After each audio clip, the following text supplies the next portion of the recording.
AP అసెంబ్లీలో ప్రశ్నోత్తరాలు కొనసాగుతున్నాయి. Live చూద్దాం. రాత పరీక్షలో ఎన్ని వచ్చినాయి, ఇంటర్వ్యూలో మార్కులు ఎలా పెరిగినాయి? అంత మేధావులైతే రాత పరీక్షలో రావాలి కదా. డిజిటల్గా ఎందుకు చేశారు? మాన్యువల్గా చేసామని డిజిటల్గా ఎందుకు చేశారు? తమ అవసరాలు తీర్చుకోవడం కోసం, తమ మనుషుల్ని ఉద్యోగాల కల్పన కోసం చేసిన కార్యక్రమాన్ని ఒకసారి పరిశీలన చేయమని నేను కోరుతూ, ఇవాళ ఈ పబ్లిక్ సర్వీస్ కమిషన్ ప్రక్షాళన చేయమని మరోసారి మీ ద్వారా విజ్ఞప్తి చేస్తూ, కొన్ని నిర్ణయాలు సత్వరం జరగాల్సిన అవసరం ఉంది.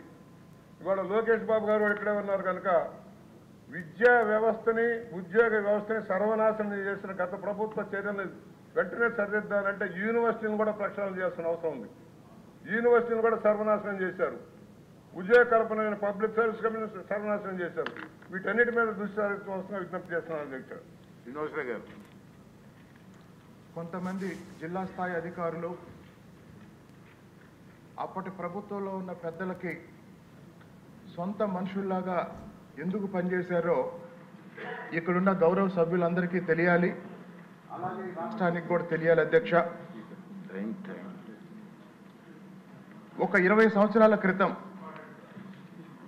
2004 ఎన్నికల తర్వాత 2004 ఎన్నికల తర్వాత అధికారంలోకి వచ్చిన ఒక పెద్ద మనిషి మొత్తం పరిపాలనా వ్యవస్థలో తన సొంత మనుషుల్ని డిప్యూటీ కలెక్టర్లుగా, డిప్యూటీ ఎస్పీలుగా నియమించే ఒక ప్రక్రియకి, ఒక దుర్మార్గానికి శ్రీకారం చుట్టి చంద్రబాబు నాయుడు గారు నమ్మి అనేక సంవత్సరాలు ఎంసెట్ నిర్వహణ అప్పగించిన ఒక మంచి పేరున్న అప్పటి జేఎన్టీయూ వీసీ గారిని ఏపీపీఎస్సీకి చైర్మన్గా వేసి ఆయన చేత ఈ దుర్మార్గాలన్నీ చేయించారు. అధ్యక్ష, 2004 తర్వాత 2004 నుంచి 2014 వరకు, మళ్ళీ 2019 నుంచి 2024 వరకు జరిగిన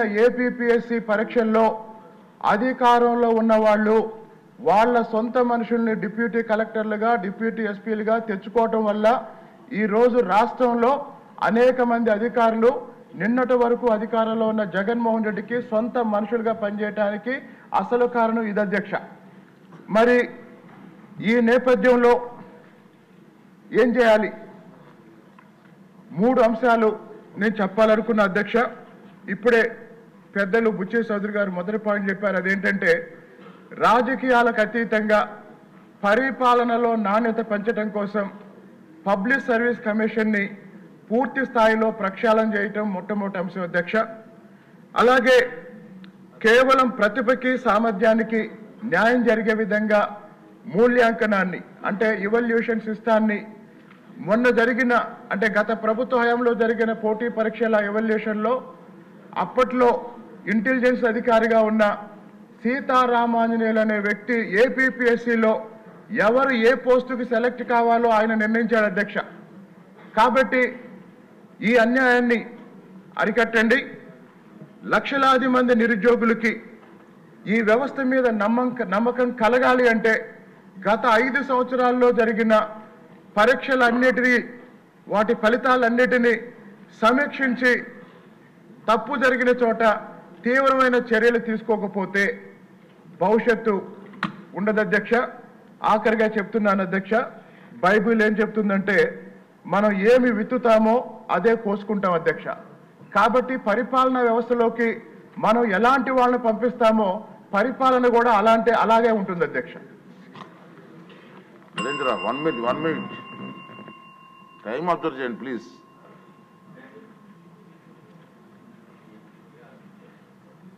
స్పీకర్ సార్, నేను మంత్రి గారిని సూటిగా కొన్ని క్వశ్చన్స్ అడుగుతాను అధ్యక్ష. ఎందుకంటే మంత్రి గారి సమాధానం చూస్తే అధ్యక్ష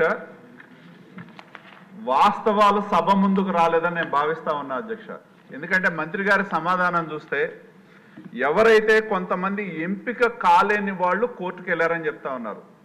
కానీ అధ్యక్ష, ఇక్కడ ప్రధానంగా ఏపీపీఎస్సీలో ఆనాడున్న మెంబర్లు కావచ్చు, ఏపీపీఎస్సీలో ఆనాడు రిహాబిలిటేషన్ సెంటర్గా మార్చి డీజీపీగా మార్చిన గౌతమ్ సవాంగ్ గారిని చైర్మన్ చేయటం, పిఎస్ఆర్ ఆంజనేయులు గారు లాంటి వాళ్ళని సెక్రటరీలుగా పెట్టడం, అలాగే సీఎంఓ ఆఫీస్లో ఉన్న ధనంజయ రెడ్డి లాంటి వాళ్ళు, వాళ్ళకు సంబంధించిన వ్యక్తులు ఎవరు అధ్యక్ష బోర్డు మెంబర్లుగా వేసిన వాళ్ళు, ఎల్ఐసి డెవలప్మెంట్ ఆఫీసర్లు, అలాగే సోషల్ సర్వీస్ పేరు మీద ఎవరున్నారు, ఫక్తు వైకాపా నాయకులు కార్యకర్తలు ఉన్నారు. ఇటువంటి వాళ్ళని బోర్డు మెంబర్లుగా వేసి అధ్యక్ష, మంత్రి గారిని నేను కోరేది ఒకటే, ఇక్కడేదో ఎంపిక కాలేని వాళ్ళు కోర్టుకు వెళ్ళటం కాదు. కోర్టుకు ఎందుకు వెళ్ళారు అధ్యక్ష? ఇందాక మంత్రి గారి సమాధానం 2018లో ఇచ్చిన నోటిఫికేషన్ ప్రకారం కన్వెన్షన్ మోడ్లో జరగాల్సిన పేపర్లు దిద్దటం అనేది డిజిటల్ ఎవాల్యుయేషన్ చేశారు అనే దాని మీద కోర్టుకు వెళ్ళారు అధ్యక్ష. కోర్టుకు వెళ్తే కోర్టు ఏం చెప్పింది, మీరు నోటిఫికేషన్ అనేది కన్వెన్షన్ మోడ్లో చేస్తామని చెప్పారు కాబట్టి డిజిటల్ ఎవాల్యుయేషన్ చేయటం కరెక్ట్ కాదు, మీరు కన్వెన్షన్ మోడ్లో మాన్యువల్ ఎవాల్యుయేషన్ చేయమన్నారు అధ్యక్ష. మాన్యువల్ ఎవాల్యుయేషన్ చేస్తే అధ్యక్ష తర్వాత ఎంత మ్యానిపులేషన్ అంటే ప్రభుత్వం ఏపీపీఎస్సీ పనితీరుకు నిదర్శనం అధ్యక్ష. మాన్యువల్ ఎవాల్యుయేషన్ చేయమని చెప్పి కోర్టు ఆదేశం ఇచ్చి దానిలో 1/10/2021 ఆదేశం ఇస్తే అధ్యక్ష ఎన్ని నెలల్లోపు చేయమన్నారు, 3 నెలల్లోపు చేయమన్నారు అధ్యక్ష. కోర్టు జడ్జిమెంట్ కోర్టులో కామెంట్ చేశారు అధ్యక్ష, changes in the rules of game after game was started. ఆట మొదలు పెట్టిన తర్వాత రూల్స్ మార్చుకోవడం, మనకు కావాల్సిన వాడికి ఉద్యోగాలు ఇవ్వాలని, మనకు కావాల్సిన వాడికి అపాయింట్మెంట్లు ఇవ్వాలని, ఇటువంటివన్నీ కూడా చేయటం మూలాన ఏదైతే నోటిఫికేషన్లో వచ్చిన దానికి విరుద్ధంగా వెళ్ళారు. ఆ విధంగా చేశారా? నోటిఫికేషన్లో కన్వెన్షనల్ మోడ్లో మాన్యువల్గా చేయాల్సింది డిజిటల్ మోడ్లో ఎందుకు చేశారని చెప్పి నేను మంత్రి గారిని అడుగుతా ఉన్నా అధ్యక్ష. కోర్టు ఆదేశం వచ్చిన తర్వాత మళ్ళీ మాన్యువల్ చేశారు అధ్యక్ష. ఇక్కడ మీరు ఒక్క క్షణం మనం ఆంధ్రప్రదేశ్ ప్రజలు కానీ సభ్యులుగా మనం ఆలోచించాల్సింది ఏంటంటే అధ్యక్ష, కోర్టు వచ్చిన తర్వాత మాన్యువల్ ఎవాల్యుయేషన్ చేస్తే మీరు ఒక్కసారి రిజల్ట్స్ చూస్తే అధ్యక్ష, ఫైనల్ ఎగ్జామ్లో 326 మందిని సెలెక్ట్ చేశారు డిజిటల్ ఎవాల్యుయేషన్లో. దాన్నే మాన్యువల్ ఎవాల్యుయేషన్లో చేస్తే అధ్యక్ష 326 మందిలో ఎవరైతే డిజిటల్ ఎవాల్యుయేషన్లో సెలెక్ట్ అయ్యారో దానిలో 202 మందికి ఎలిజిబిలిటీ రాలా. ఒకటి అంటే 60%కి రాలా. రానప్పుడు ఏం చేయాలి? రీవెరిఫికేషన్ చేయాలి, చేయలే. అదేవిధంగా అధ్యక్ష మనం తెలుగు గురించి మాట్లాడతాం, తెలుగు భాష గురించి మాట్లాడతాం, కానీ ఎవరైతే దానిలో క్వాలిఫై కాలేదో 80% మంది అంటే 326 మందిలో 62% మంది మాన్యువల్గా చేస్తే కాల, డిజిటల్లో అయ్యారు, మాన్యువల్ కాల.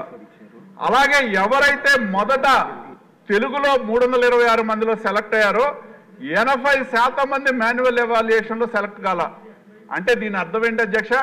అసలు ఏపీపీఎస్సీకి ఉన్న ప్రతిపత్తి ఏంటి, ఏపీపీఎస్సీ యొక్క నిబద్ధత ఏంటి అనే దానికి ఖచ్చితంగా ఒక ప్రశ్నార్థకం అధ్యక్ష. అధ్యక్ష నేను ఇంకోటి మంత్రి గారిని అడుగుతా ఉన్నా, ఏదైతే హైకోర్టు జడ్జిమెంట్ వచ్చిన తర్వాత ఆల్రెడీ ఒక మాన్యువల్ ఎవాల్యుయేషన్ జరిగింది అధ్యక్ష. డిజిటల్ ఎవాల్యుయేషన్ చేయకముందు మాన్యువల్ ఎవాల్యుయేషన్ చేశారు. చేసినా కూడా దాన్ని కప్పిపుచ్చి కావాలని తమ వారిని సెలెక్ట్ చేయడానికి డిజిటల్ ఎవాల్యుయేషన్ కానీ మాన్యువల్ ఎవాల్యుయేషన్లో అవకతవకలు జరిగినాయి. ఏదైతే దానిలో ఓఎంఆర్ షీట్స్ పెట్టారో ఎడిషనల్ గా ప్రింట్ చేయించి తమకు కావాల్సిన వాళ్ళని ఎంపిక చేసుకోవడానికి వాటిని ప్రశ్నాపత్రాలకే ఎలా అటాచ్ చేయడం జరిగింది. ఇది ఒక పెద్ద స్కామ్ అధ్యక్ష, 300 కోట్ల స్కామ్ ఇది. ఆంధ్రప్రదేశ్ లో నిరుద్యోగ యువతతో గత ప్రభుత్వం జగన్మోహన్ రెడ్డి గారు ముఖ్యమంత్రిగా ఉన్నప్పుడు సీనియర్ ఐఏఎస్ ఆఫీసర్లు, సీనియర్ ఐపీఎస్ ఆఫీసర్లు ఉన్నారు అధ్యక్ష. చివరిగా నేను డిమాండ్ చేస్తా ఉన్నా, గతంలో ప్రతిపక్ష నాయకుడుగా మా నాయకుడు జాతీయ అధ్యక్షులు చంద్రబాబు నాయుడు గారు ఉన్నప్పుడు అధ్యక్ష దాన్ని ప్రజల ముందు ఒక డిజిటల్ ప్రజెంటేషన్ వేశారు. ఏ విధంగా దీనిలో పేపర్లు దిద్దే దగ్గర నుంచి అక్రమాలు జరిగినాయో ప్రజల ముందు ఉంచారు అధ్యక్ష. మరి ఆ రోజు మేము డిమాండ్ చేశాం, ఎందుకంటే సీనియర్ ఐపీఎస్ ఆఫీసర్లు ఉన్నారు, తర్వాత ఏపీపీఎస్సీ సెక్రటరీగా ఉన్న ఆయన ఇంటెలిజెన్స్ డీజీ అయ్యాడు. ఇటువంటి సీనియర్ ఆఫీసర్స్ ఇన్వాల్వ్ అయ్యారు కాబట్టి సిబిఐ ఎంక్వైరీ కావాలని చెప్పి ఆ రోజు మా నాయకుడు చంద్రబాబు నాయుడు గారు ప్రజెంటేషన్ ముందు వేస్తూ కోరటం జరిగింది అధ్యక్ష. అలాగే మా యువ నాయకుడు నారా లోకేష్ గారు కూడా జాతీయ జనరల్ సెక్రటరీగా ఏదైతే దీని మీద జరిగిన అవకతవకల మీద సిబిఐ ఎంక్వైరీ కావాలని అడిగారు. ఎందుకంటే ఈ రాష్ట్రంలో ఉన్నత పదవుల్లో ఉన్న ఐపీఎస్ ఆఫీసర్లు, ఐఏఎస్ ఆఫీసర్లు దీనిలో ఇన్వాల్వ్ అయ్యారు కాబట్టి ఖచ్చితంగా దీని మీద సిబిఐ ఎంక్వైరీ చేయాలని చెప్పి నేను ప్రభుత్వాన్ని, గౌరవ మంత్రి గారిని నేను డిమాండ్ చేస్తా ఉన్నా అధ్యక్ష.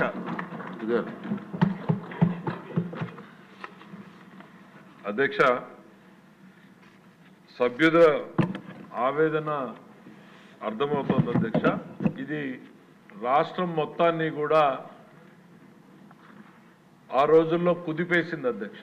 లక్షలాది మంది యువకులు ఏదైతే ఏపీపీఎస్సి ఎగ్జామ్స్ కోసం ఎదురు చూస్తూ ప్రిపేర్ అవుతూ ఉంటారో, ఈ ఎగ్జామ్స్లో జరిగినటువంటి అవకతవకల వలన ఏపీపీఎస్సి పట్ల టోటల్ కాన్ఫిడెన్స్ అనేటువంటిది షాటర్ అయింది అనేటువంటిది వాస్తవం అధ్యక్ష. ఖచ్చితంగా ఇందాక బుచ్చయ్య చౌదరి గారు చెప్పినట్టు కావచ్చు, శ్రీనివాస్ గారు, బుచ్చయ్య చౌదరి గారు ఎంతో సీనియర్ మెంబర్ అయ్యుండి ఆయన చాలా లోతుగా అధ్యయనం చేసి రేపొద్దున పిల్లలకి ఎట్లా ఉద్యోగాలు రావాలి, దీన్ని ప్రక్షాళన చేయాలి అనేటువంటిది ఆయన మాట్లాడడం. మరి అట్లనే కొలికిపూడి శ్రీనివాస్ గారు, ఆయన ఎంతో మంది విద్యార్థులకి ట్రైనింగ్ ఇస్తారు అధ్యక్ష. ట్రైనింగ్ ఇచ్చేటువంటి ఆయన ఈ సంస్థలో జరుగుతున్నటువంటి అక్రమాలని ఆయన స్టడీ చేసి ఆయన కూడా దీన్ని ప్రక్షాళన చేయాల్సినటువంటి అవసరం ఉందని చెప్పి ఆయన భావించడం. మరి నరేంద్ర గారు కూడా మరింత లోతుగా అధ్యయనం చేశారు అధ్యక్ష. నరేంద్ర గారు చెప్పిన ఫ్యాక్ట్స్ కానీ లేక బుచ్చయ్య చౌదరి గారు అన్ని వాస్తవాలు దాదాపుగా ప్రజల్లో నానుతున్నటువంటివే. ఇవన్నీ కూడా వాస్తవాలు అని అనుకోవాల్సినటువంటి అంశాలు అధ్యక్ష. నేను ఎందుకు కేర్ఫుల్గా మాట్లాడుతున్నానంటే అధ్యక్ష, కోర్టు ముందుంది కాబట్టి నేను ప్రభుత్వ ప్రతినిధిగా నేను ఇక్కడ మాట్లాడితే అదొక ఎవిడెన్స్ అవుతుంది అనేటువంటి ఉద్దేశంతో చెప్తున్నాం. అయితే తప్పకుండా ఏపీపీఎస్సి ఇందులో అక్రమాలు జరిగాయి అనేటువంటిది ఆ రోజున ప్రతిపక్షంలో ఉన్నప్పుడు మేమందరం కూడా భావించాం. సాక్షాత్తు ముఖ్యమంత్రి గారు కూడా ఇందులో అవకతవకలు జరిగాయి అనేటువంటిది ఆ రోజు ప్రధానంగా నమ్మారు కాబట్టి ఆయన స్పెషల్గా దీని మీద ప్రెస్ మీట్ పెట్టి కూడా మాట్లాడడం జరిగింది అధ్యక్ష. నరేంద్ర గారు అడిగారు, 2 జరిగాయా లేదా, డిజిటల్ ఎవాల్యుయేషన్ జరిగిందా లేదా, తర్వాత మాన్యువల్ ఎవాల్యుయేషన్ జరిగిందా లేదా అని. ప్రాథమిక సమాచారం కోర్టుకు సబ్మిట్ చేసిన దాని ప్రకారం కూడా డిజిటల్ ఎవాల్యుయేషన్ జరిగింది. దాని తర్వాత కొంతమంది అభ్యర్థులు కోర్టుకు పోయిన తర్వాత మీ నోటిఫికేషన్లో లేదు, దీన్ని చెల్లదు అని చెప్పిన తర్వాత మళ్ళీ మాన్యువల్ ఎవాల్యుయేషన్ చేశాం. అది కూడా ఎక్కడ చేశారు అధ్యక్ష?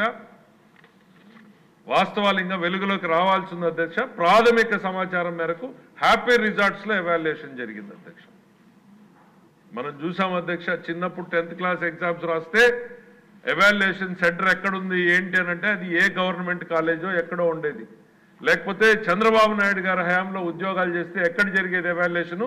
జేఎన్టీయూలో జరిగేది. అత్యంత పకడ్బందీ నిర్వహణ మధ్య జరిగేటువంటిది. ఇక్కడ హ్యాపీ రిజార్ట్స్లో ఎవాల్యుయేషన్ జరిగింది అనేటువంటిది ప్రాథమిక ఆధారాల్ని కోర్టు కూడా నమ్మింది అధ్యక్ష.